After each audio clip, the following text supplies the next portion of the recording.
오늘 함께 은혜 나누실 말씀은 민수기 22장 1절에서 6절 말씀이 되겠습니다. 제가 봉독하겠습니다. 이스라엘 자손이 또 길을 떠나 모압 평지에 진을 쳤으니 요단 건너편 곧 여리고 맞은편이더라. 십볼의 아들 발락이 이스라엘이 아모리인에게 행한 모든 일을 보았으므로 모압의 심히 두려워하였으니 이스라엘 백성이 많음으로 말미암아 모압이 이스라엘 자손 때문에 번민하더라. 미디안 장로들에게 이르되 이제 이 무리가 소가 밭에 풀을 뜯어먹은 같이 우리 사방에 있는 것을 다 뜯어먹으리로다 하니 그때에 십볼의 아들 발락이 모압 왕이었더라. 그가 사신을 부올의 아들 발람의 고향인 강가 부돌에 보내어 발람을 부르게 하여 이르되 보라, 한 민족이 애굽에서 나왔는데 그들이 지면에 덮여서 우리 맞은편에 거주하였고 우리보다 강하니 청하건대 와서 나를 위하여 이 백성을 저주하라. 내가 혹 그들을 쳐서 이겨 이 땅에서 몰아내리라. 그대가 복을 비는 자는 복을 받고 저주하는 자는 저주를 받을 줄을 내가 알미니라. 아멘. 자, 우리는 지난 6월부터 출애굽기와 민수기에 나오는 인물들에 대해서 알아보았습니다. 아론, 미리암, 그리고 모세의 장인 이드로, 나답과 아비후, 브살렐과 오홀리압, 그리고 지난 시간에 고라까지. 오늘은 이스라엘 백성이 아닌 다른 민족 사람을 좀 소개할까 합니다. 그래도 우리가 많이 들어서 아는 이름이에요. 발람 선지자. 그를 발람 선지자라고 부르는 것이 옳은지 모르겠습니다. 그래서 제가 오늘 제목을 용한 점쟁이라고 해놨습니다. 점쟁이 발람. 오늘 우리는 거짓 선지자 발람에 대해서 성경의 기록들을 좀 찾아보고 그를 통해서 우리가 하지 말아야 하고 피해야 할 것에 대해서 무엇이 있는지 생각해보는 시간을 가졌으면 합니다. 성경 역사에서 발람의 등장은 이스라엘 백성이 출애굽해서 이제는 요단 동쪽으로 이제 올라오게 됩니다. 그러면서 모압이라는 나라를 지나가게 되었을 때 오늘 본문 말씀 1절에 이스라엘 자손이 또 길을 떠나 모압 평지에 진을 쳤으니 요단 건너편 곧 여리고 맞은편이더라. 그러니까 여리고 맞은편이니까 그러니까 이스라엘 그 전체적인 지도에서는 남쪽에 속하는 겁니다. 출애굽한 이스라엘 백성들이 광야를 지나면서 몇 번의 전쟁을 치르게 됩니다. 가장 먼저는 출애굽기 14장에 홍해를 건너면서 애굽 병사들을 수장시키죠. 사실 그들이 한 거는 없어요. 하나님께서 다 하셨습니다. 그러나 전쟁 기록에는 승전한 기록으로 올라가 있습니다. 출애굽기 17장에 아말렉과 싸워서 또 이깁니다. 모세가 손을 들면 이기고 모세가 손을 내리면 지고 그랬을 때 손을 들고서 여호수아가 전쟁에서 이기게 되죠. 그것이 또 다른 기록이 됩니다. 민수기 21장에서는 네겝에 거주하는 가나안 사람 아랏의 왕을 죽였다라고 기록되어 있습니다. 그리고 이어서 아모리 왕 시온과 바산 왕 옥을 죽임으로써 그 땅을 점령합니다. 시온과 옥은 시편에도 종종 나와요. 이스라엘 백성들이 상대가 되지 않는데 그들을 이겼다라고 하는 것을 부각시키는 그러한 내용들이 있습니다. 이제 그 다음 차례가 오늘 본문 말씀에 나오는 모압이 되는 것입니다. 자, 그러자 모압 왕 발락은 위협을 느끼게 됩니다. 근데 그러니까 이스라엘 백성이 막 올라오면서 전쟁을 하면서 이기고 왕들을 죽이고 하니까 모압 왕 발락이 이 위협을 느끼는데, 자, 누군가가 쳐들어오고 전쟁을 할 위험이 있다고 한다면 여러분들이 왕이다 라고 하면 어떻게 하시겠습니까? 군사력을 늘리고 뭔가 병기를 만들고 그리고 주변 나라들의 도움을 청해 가지고서 같이 싸우자라고 하지 않겠습니까? 그것이 정상 아닌가요? 근데 모압 왕 발락은 종교적인 사람인 것 같아요. 미신을 많이 믿는 그러한 사람인 것 같습니다. 그래서 그가 부올의 아들 발람을 부릅니다. 이름이 여러분 잘 아셔야 돼요. 발락 기역 받침은 왕이고 발람 미음 받침은 선지자입니다. 달라요. 형제 아니에요. 가족 아니에요. 그런데 아마도 발람이 그 당시 그 지역에서, 사실상은 먼 거리가 가까운 데 아니거든요. 자기 나라 저기도 아니고. 근데 그 근방에서 가장 유명한 점쟁이가 아니었는가 생각이 됩니다. 발락 왕이 6절 하반절에, 오늘 읽은 6절 하반절에 그대가 복을 비는 자는 복을 받고 저주하는 자는 저주를 받을 줄을 내가 알미니라. 야, 믿음이 두터워요. 신뢰가 대단해요. 당신이 복을 빌면 복을 받고 당신이 저주하면, 이거 어디서 많이 들어본 얘기 아닙니까? 하나님께서 아브라함에게 하신 말씀이에요.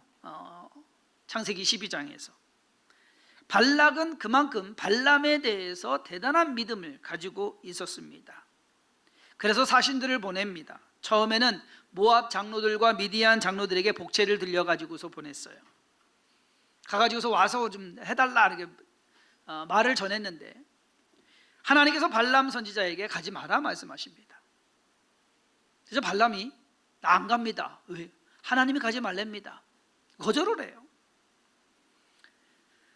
모압 장로들이 빈손으로 돌아오자 발락 왕은 더 높은 고관들을 딱 뭔가 격식을 갖춰 가지고서 또 보냅니다. 그리고 최고의 대우를 약속합니다. 민수기 22장 17절에 내가 그대를 높여 크게 존귀하게 하고 그대가 내게 말하는 것은 무엇이든지 시행하리니 청하건대 와서 나를 위하여 이 백성을 저주하라 하시더이다. 나 당신이 할 거 다른 거 없습니다. 그냥 와서 저주만 하십시오. 다 내가 책임지겠습니다. 발락 왕이 그랬어요.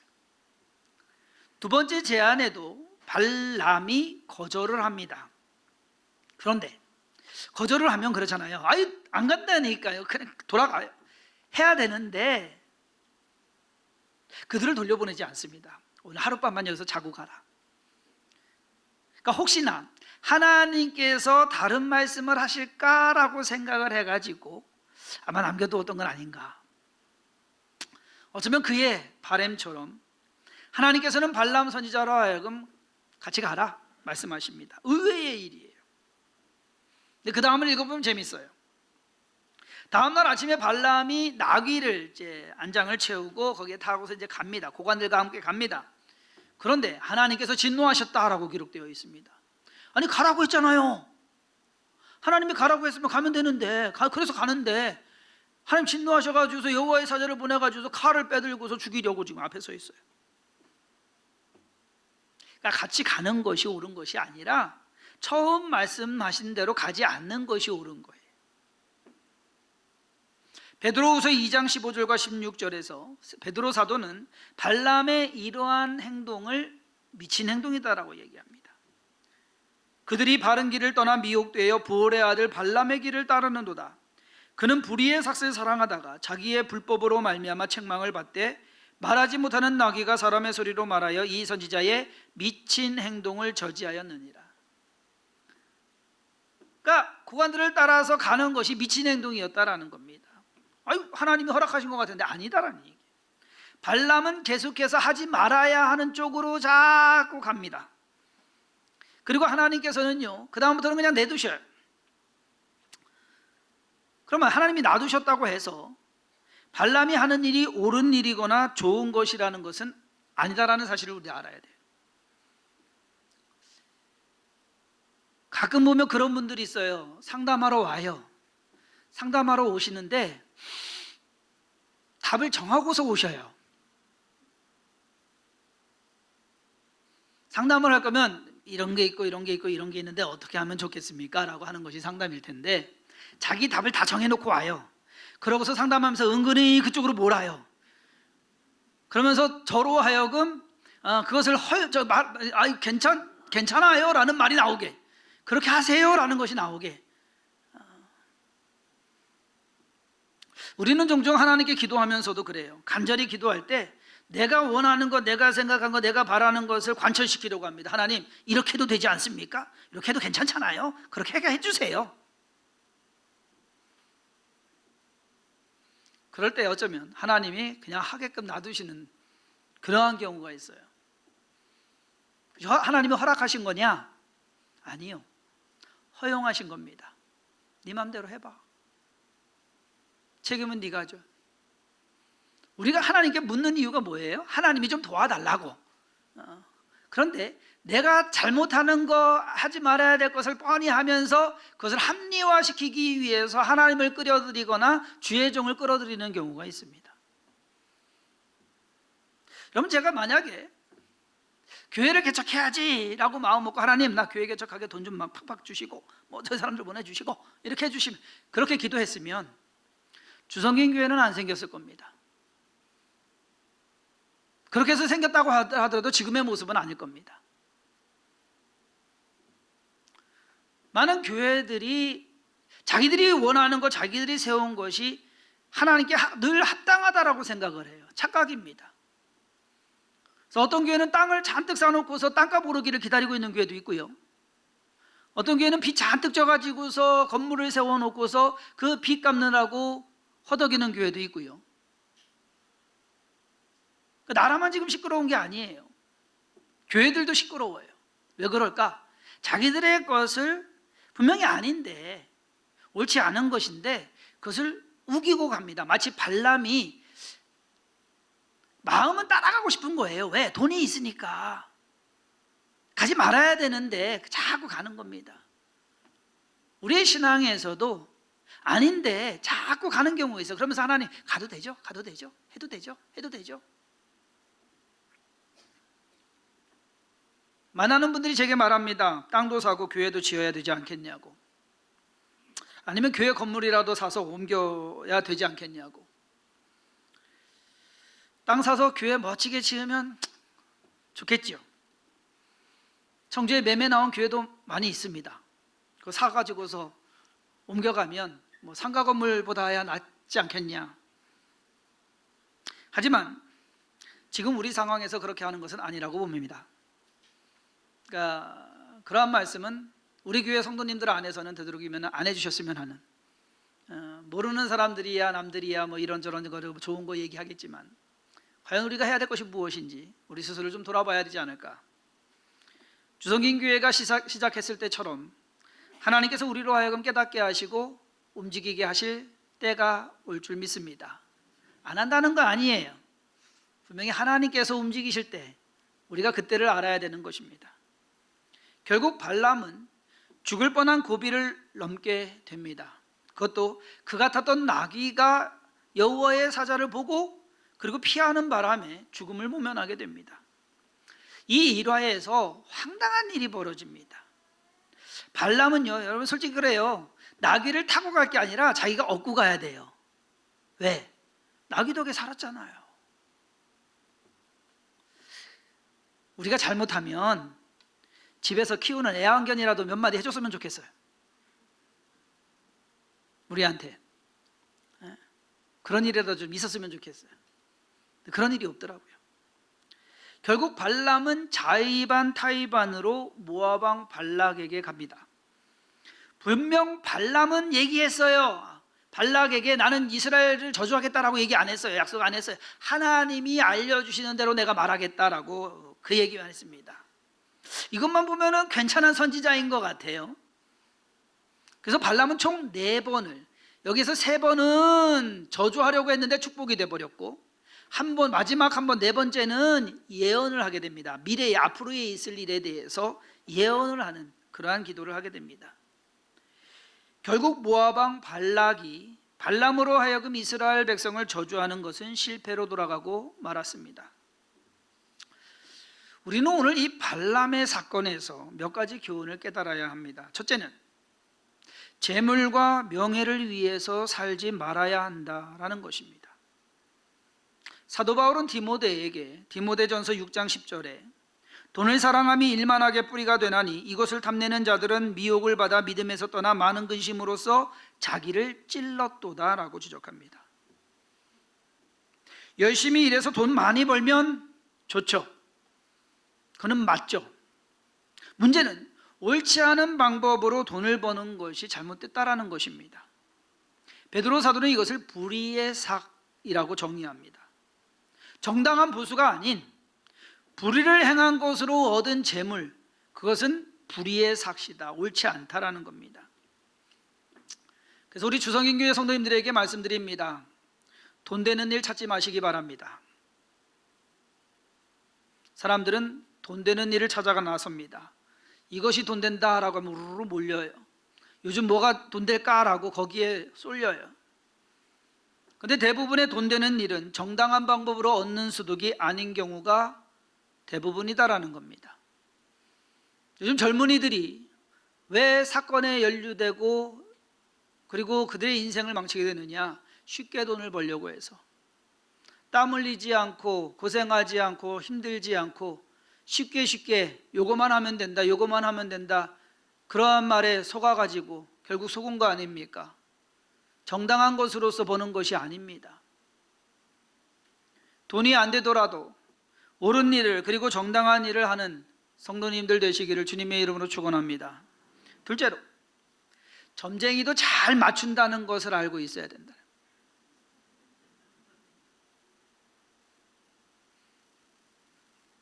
문제는 잘 맞추는 것이 중요한 것이 아니라 그 자체를 하지 말아야 된다라는 거예요.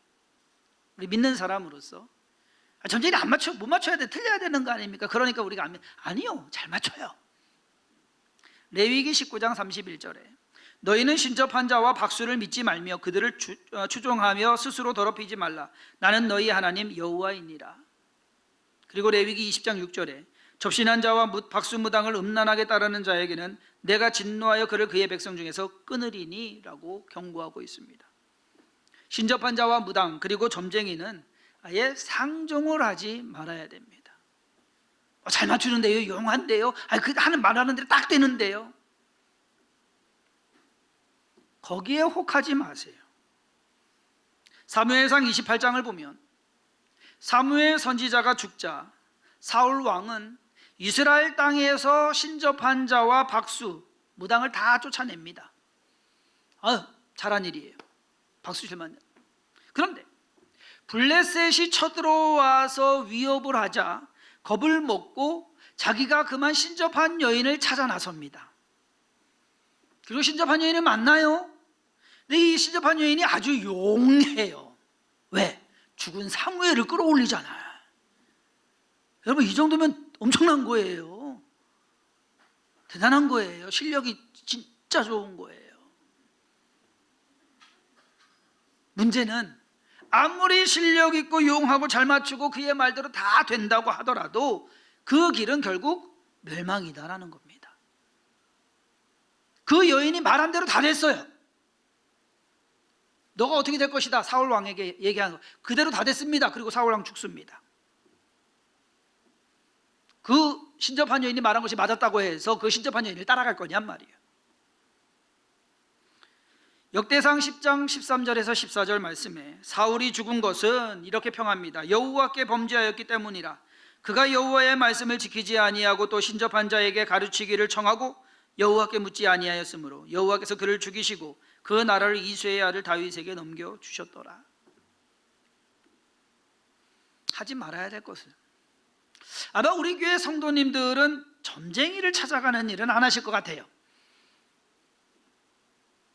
대신 기도 많이 하신다는 신령한 분을 찾아가는 경우는 조금 있을 것 같아요.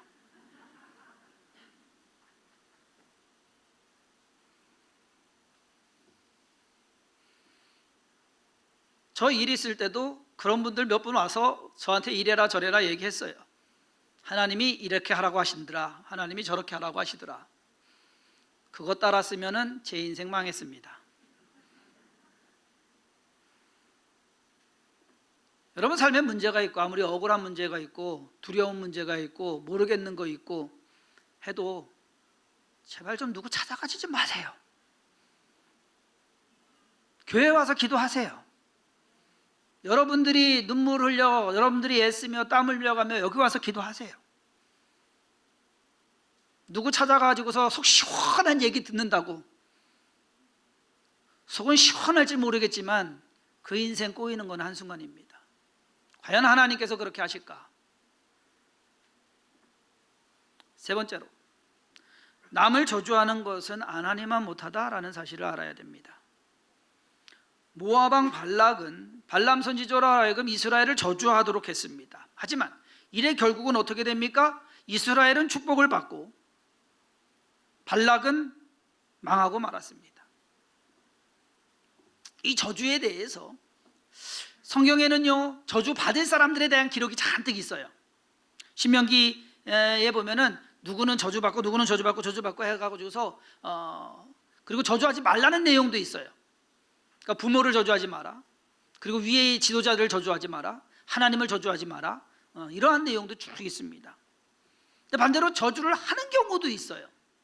신약에 보면 사도 바울은 주를 사랑하지 않고 다른 복음을 전하는 자들은 저주를 받을지어다 라고 말합니다. 그러니까 저주를 꼭 하는 것 안 하는 것, 해야만 되고 안 해야만 되는 것, 그거는 아닙니다. 근데 조심은 해야 된다라는 겁니다. 자, 우리의 일상생활 속에서 다른 사람과의 관계에서 좋지 않은 그것 때문에 내가 억울한 일을 당했어요, 아니면 원수가 됐어요. 그래서 그 사람을 저주하는 것, 요거는 조심해야 됩니다. 이 축복이나 저주는 등기나 택배와 비슷해요. 제대로 된 사람에게 배달이 되면 거기로 가는 거예요.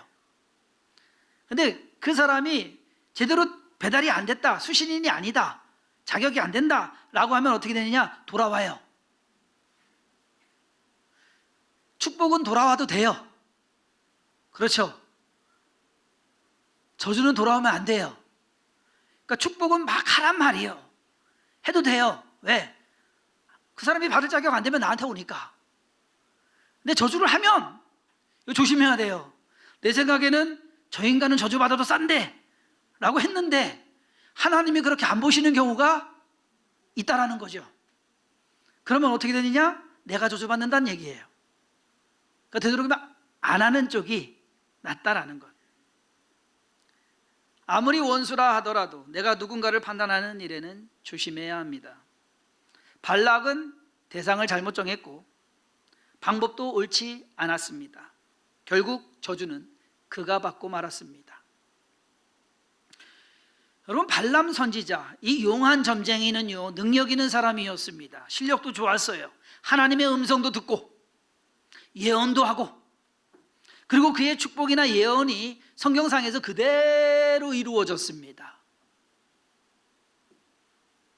문제는 그는 그래도 거짓 선지자였다라는 거예요.